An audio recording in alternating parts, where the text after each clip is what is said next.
জামালপুরের মাদারগঞ্জে অবৈধভাবে মজুত করা ভিজিডি কার্ডের ৪৬ বস্তা সরকারি চাল উদ্ধার করেছে র‍্যাব-১৪।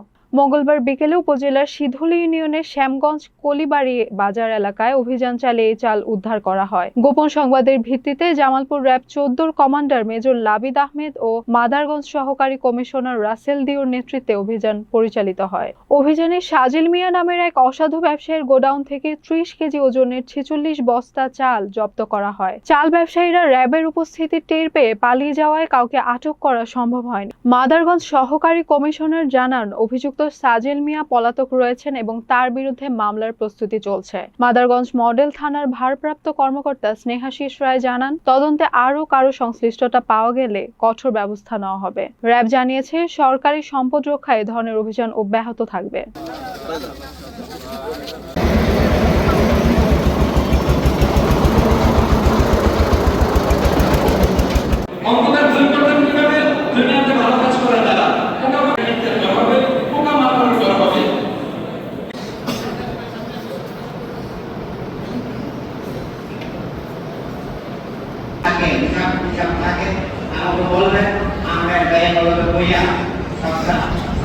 আজকের জন্য আপনারা সবাই আমার বাবাকে ক্ষমা করবেন।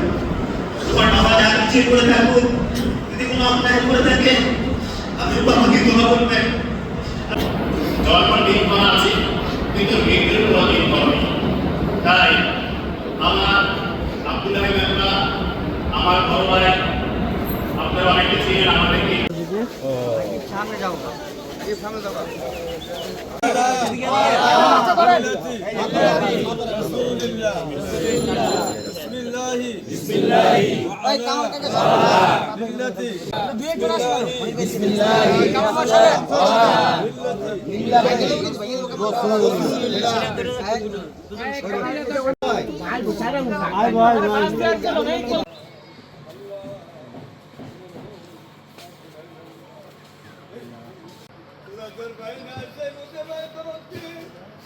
Allah